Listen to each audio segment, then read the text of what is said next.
In the last season of the Regency's Gilded Whirl, when London's chandeliers shone like captive stars, Lady Eleanor Harcourt stepped into the Cavendish ballroom with a courage held together by threads. Her pale gown, modest and slightly outdated, flowed around her like a ghost of former grandeur. She moved as though she belonged among the glittering ranks of nobility, yet every whisper reminded her she did not. "The new Duchess," someone murmured. "A pity she brings nothing but a famous name." Eleanor kept her posture high, for she had learned long ago that dignity must be worn like armor. The Duke of Wynthorpe, Alastair, her newly made husband, stood surrounded by admirers. His stillness created its own orbit. People leaned closer simply to be near him. He was tall, impeccably dressed, and composed with a severity that seemed polished by years of restraint. When his gaze flickered toward Eleanor, something unreadable passed between them. Yet he looked away too quickly, as though acknowledging her cost him more than he wished to spend. The whispers followed her like a shadow. "She appears rather lonely already," a woman said lightly. "Imagine being married to the most desired duke and receiving so little in return." Eleanor lifted her chin, but her pulse trembled. She could not forget the wound delivered only hours earlier. After their vows and the sparse, formal celebration, he had escorted her to Wynthorpe House. Its marble pillars and ancestral portraits greeted her with cold grandeur. She waited for a word, any word, that might soften the abruptness of the day. Instead, he stepped back as though retreating behind invisible armor. "You will retire to the East Chamber," he said. "You shall spend the wedding night alone. No hesitation, no explanation, only distance." Now, standing amid swirling silk and gleaming jewels, she felt the sting of that sentence more sharply. This room sensed weakness like wolves scent blood. She vowed they would smell none from her. Lady Clarissa Pembroke, her cousin, approached with the delicate smirk of someone who delighted in another's misstep. "Eleanor, dearest," she purred, "I had hoped to see the Duke at your side. Newlyweds are so rarely parted." Eleanor forced a polite smile. His Grace had matters of importance. Clarissa's eyes gleamed. "Of course. Importance does seem to follow him, though not, it appears, into the bridal chamber." She drifted away, leaving Eleanor with heat rising to her cheeks. Still, Eleanor refused to crumble. She moved through the ballroom with practiced grace, conversing with matrons and nodding courteously to gentlemen. She played the role expected of a duchess, even if she felt more like a spectator wearing borrowed grandeur. Yet she could feel the Duke's distant presence threading through every moment. Seeking a breath, she stepped near the terrace doors, letting the winter draft cool her cheeks. She had barely closed her eyes when she sensed someone behind her. Turning, she found the Duke standing a few paces away, shadows moving across his sharply drawn features. For a heartbeat, she believed he might bridge the distance. "Your Grace," she said softly. "Do you require something?" His gaze flicked away. "Nothing that concerns you." He offered a stiff inclination of his head and vanished into the crowd. Her small hope withered. She returned to the ballroom, but a sudden murmur swept the room like a ripple across still water. Guests clustered around a gentleman holding the latest broadsheet. Lord Wexford's voice rose above the chatter. "What scandal is this?" It appears the Duke and Duchess did not share chambers on their wedding night. A few laughed, others exchanged knowing glances. Eleanor felt the floor tilt. Clarissa's smile glimmered, cruel and triumphant. Before the humiliation could deepen, the crowd shifted. The Duke strode forward, plucking the broadsheet from Wexford's hand with controlled precision. "London need not trouble itself with rumor," he said, his voice an elegant blade. "My household affairs are not fodder for amusement." His gaze drifted just once toward Eleanor. The moment was brief, but it steadied her breath. Yet just as swiftly, he turned away, offering nothing more. The ballroom resumed its glittering rhythm, but for Eleanor the evening had fractured. She no longer wished to be admired or pitied or studied like an oddity. She wished simply to leave. With quiet poise, she slipped through the terrace doors and descended to the carriage path below. The journey to Wynthorpe House unfolded in silence. Eleanor sat rigidly, hands clasped in her lap, replaying the night's cruelties one by one. The Duke's coldness, the broadsheet, the whispers clawing at her dignity, and beneath everything, the fleeting moment when his eyes revealed something unnamed, something that suggested his distance was not born of disdain. When the carriage halted, she stepped into the pale moonlight.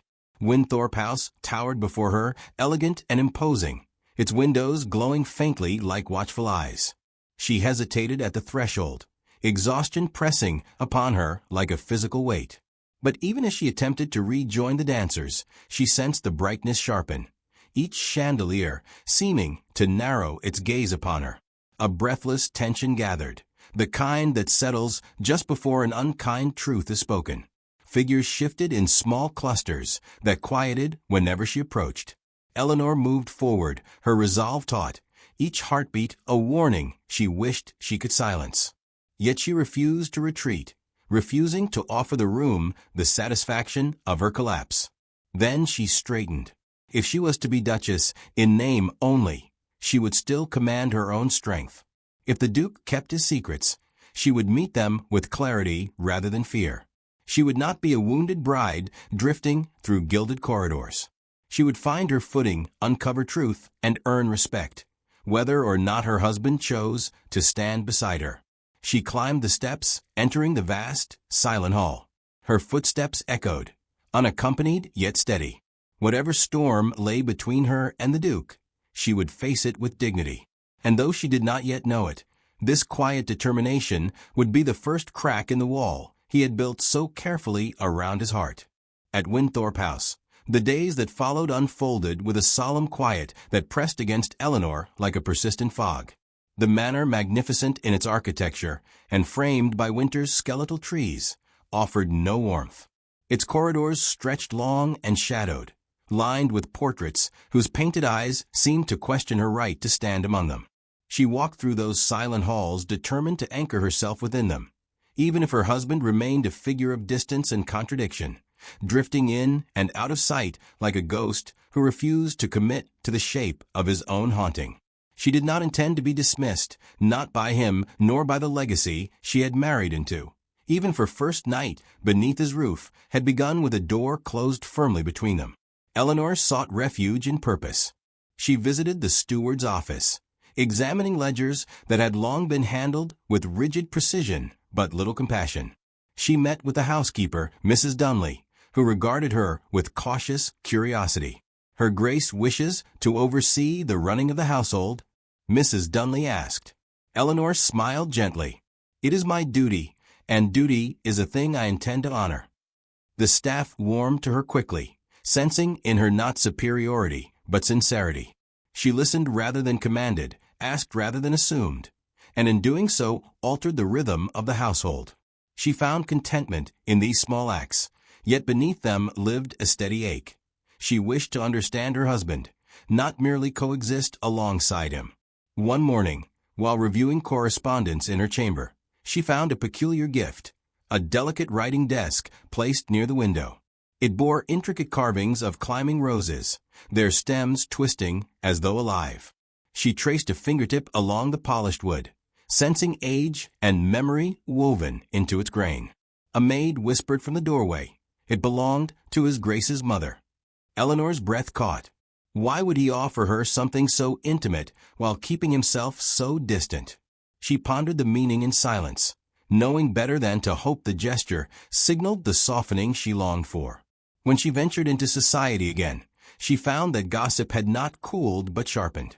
The absence of a public marital bond had become entertainment. At a musicale hosted by Lady Rathbone, she sensed the curious glances before a single note was struck. The moment she stepped into the parlor, whispers slithered across the room. The Duchess looks weary, someone noted. Perhaps the Duke's affection is even colder than rumored, another replied. Eleanor ignored them, though a faint tremor touched her fingers as she accepted a glass of punch. She lifted her chin, refusing to lend the rumors any truth by acknowledging them. Alastair arrived shortly afterward, his entrance commanding immediate silence. He greeted the host with impeccable courtesy, his deep voice smooth and unyielding as carved stone. When he noticed Eleanor across the room, his posture stiffened almost imperceptibly. To others, he looked merely reserved. To her, the distance pulsed like a bruise. Yet whenever any gentleman approached her with too much enthusiasm, the Duke's gaze sharpened. It was as though he felt compelled to guard her without daring to draw close. The musicale progressed with elegant performances, though Eleanor heard little of the music. She was too aware of her husband's presence, too aware of the unanswered questions that hung between them like invisible drapery. During the interval, Lord Brackenridge, a man ever delighted by scandal, approached her with thinly veiled malice. "Your Grace," he said, bowing low, "London is aflutter with admiration for your composure." Few ladies could bear such scrutiny with dignity. His smile suggested admiration, but his tone twisted it into mockery. Eleanor steadied herself. Dignity is not difficult when one's conscience is untroubled. Before Eleanor could respond further, Alastair appeared at her side, his expression cool, yet unmistakably protective. "Lord Brackenridge," he said, his voice edged with warning, "your interest in my wife seems excessive." Brackenridge chuckled. "Only interest in the truth, your Grace." Alastair stepped closer, his height casting a long shadow. "Then concern yourself with truths that belong to you." The tension thickened until Brackenridge bowed himself away, clearly startled by the Duke's rare display of emotion. Eleanor's heart thudded with mixed gratitude and confusion. "You need not defend me," she murmured once Brackenridge was out of earshot. Alastair's eyes flickered, a moment of vulnerability breaking through. "A husband protects what is his," he replied. Yet the words felt wrong, as though he regretted them the moment they left him. Before she could speak, he turned sharply, retreating to another cluster of guests. That night, the tension between them became a presence unto itself. As they returned home in the carriage, the silence sat heavy. Eleanor watched the city lights fade beyond the window and said quietly, "I appreciate your intervention." Alastair's jaw tightened. His behavior was inappropriate. She nodded. "Is that the only reason you spoke?" He looked away, the faintest sigh escaping him. "There are matters I cannot yet explain." She waited, but no further words came. Back at Wynthorpe House, the air felt colder. Eleanor ascended the staircase alone, though she heard the Duke's footsteps pause behind her. For an instant she dared believe he might call her back, offer even a fragment of clarity. But he turned instead toward his study, the door closing with a soft, decisive click. Days slipped by, marked by small progress and persistent questions. Eleanor devoted herself to restoring the charitable accounts, meeting with local matrons and clergy who expressed gratitude for her involvement. Yet she could not ignore the way her husband's distance grew heavier with each passing evening.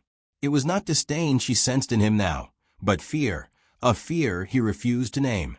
One afternoon, while returning from a meeting with a nearby orphanage, she overheard two footmen murmuring in the servants' corridor.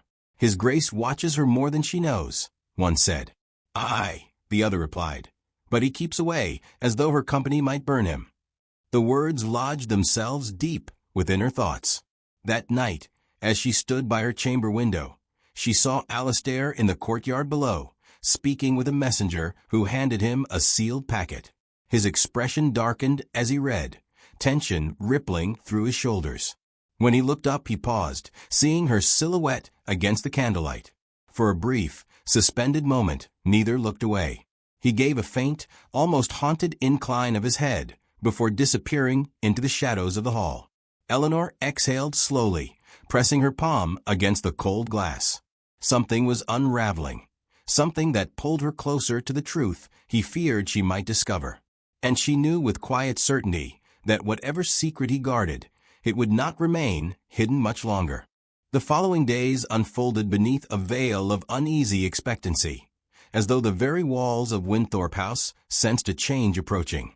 Eleanor felt it first in the subtle shifts of the staff, furtive glances exchanged when Alastair left a room, the hush that fell whenever she entered unexpectedly, the sense that something unspoken threaded through every corridor. Though the Duke maintained his careful distance, a quiet turbulence emanated from him, visible only in the fleeting moments when she caught him unaware. His stillness held tension. His silence hinted at battles she could not yet name. And yet, despite the gulf he kept between them, Eleanor sensed a softening he struggled to suppress, a pull toward her that contradicted every step he took away. One evening, as the winter sky dimmed into a deepening violet, Eleanor found herself wandering the gallery that overlooked the north courtyard. The air carried the faint bite of frost, and the flickering candlelight cast wavering shadows across the ancestral portraits lining the walls. She paused before the likeness of Alistair's late father, a stern man with eyes that suggested ambition sharpened into ruthlessness. She studied the painting with a troubled curiosity, wondering what legacy had been left behind that could possibly haunt a man as strong as her husband. Footsteps echoed softly behind her. She turned to find Alistair standing near the threshold, the candlelight outlining him in a warm, uncertain glow. For the first time in weeks, he did not mask his expression. Weariness clung to the edges of his features, softening the rigid lines of his jaw. "You are fond of this gallery," he said quietly. His tone was gentle, almost hesitant. "It offers perspective," she replied. "These faces remind me that every life is built upon countless secrets and decisions. None of us walks unshadowed." A faint tremor of emotion crossed his eyes, something like recognition, or perhaps resignation. He stepped further into the room, clasping his hands behind his back. "There are shadows in this house that should not be yours to bear," he murmured. Eleanor approached him with measured grace. "If they affect you, then they already touch me. Marriage binds fates whether we welcome it or not." He inhaled sharply, as though the truth she spoke struck deeper than intended. "You do not understand what danger that bond invites." "Then help me understand," she said, voice soft yet resolute.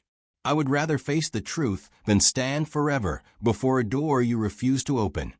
For a long moment, Alistair looked as though he might retreat, as though silence had served him so long he no longer knew how to set it aside.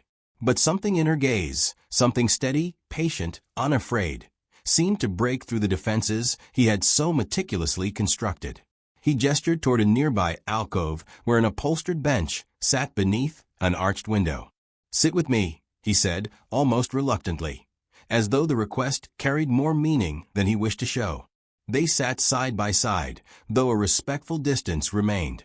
Outside, snow began to fall, soft, drifting flakes that blurred the hard lines of the courtyard. Alistair watched them for a time before speaking. "You have heard whispers," he began, "but not the whole of it. My father was deeply entangled in political schemes that endangered more than his reputation. There were debts of loyalty, promises made in secrecy, and alliances forged with men who valued power above honor." Eleanor listened, her breath steady. "And you believe these associations still threaten you?" He nodded slowly. "Threaten me, and those aligned with me. Before he died, my father warned me that his dealings might cast long shadows. There are documents, correspondences, knowledge I was never meant to inherit, but must now guard. If I involve you, if you become part of it, you might be targeted by those who believe I possess information they desire." She absorbed this revelation with a mixture of sorrow and resolve. How heavy his burden must have been, carried in solitude all this time. "But I am already part of it," she said softly. "Whether you speak of it or not, I am bound to you. It does me no service to be kept ignorant." He turned to her, an intensity kindling in his gaze. "You do not understand the lengths to which some men will go. Protecting you means keeping you at a distance." "Distance does not protect," she replied. "It merely isolates. And if isolation were the answer, you would not look at me as though you wished to be nearer than you allow." His breath caught, barely, but enough to reveal how precisely her words had found their mark. His voice dropped to a whisper edged with vulnerability. "Eleanor, you deserve a life free from fear, not one entangled in my past." She reached for his hand, not grasping but offering. "Then trust me. Trust that I am not so fragile as you fear. Let me stand beside you, not behind the walls you build." For a heartbeat, he did not move. Then slowly, as though drawn by a force stronger than caution, he placed his hand into hers. The contact was gentle but searing, a confession without words. "Very well," he murmured. "If you wish to share the truth, then I will not deny you. But once spoken, it cannot be undone." "I would not wish it undone," she said. He exhaled shakily, then reached into his coat, withdrawing a sealed letter, its edges worn, the wax crest cracked. "This arrived the night you saw me in the courtyard. It is from a man who once served my father, one who now attempts to resurrect those old alliances. He threatens exposure unless I meet his demands." Eleanor's pulse quickened. "What demands?" "Documents," Alastair replied. "Proof of agreements my father forged with the Prince Regent. Proof that could unravel political standings, if revealed." She frowned, her resolve sharpening. "And you possess these documents?" "Yes," he admitted, "but I will not yield them." Eleanor squeezed his hand. "Then we face this together, whatever comes." He stared at her with disbelief, slowly melting into something warmer, deeper. "You truly mean to stand with me?" "I married you, Alastair, not your shadow." Something within him broke, quietly, beautifully. He lifted her hand to his lips, pressing a reverent kiss against her knuckles. "You give me more than I deserve," he whispered. "Perhaps," she said with a soft smile, "but not more than you need." The snow outside thickened, softening the world beyond the window. And for the first time since their wedding night, Eleanor felt the faint, unmistakable stirrings of hope.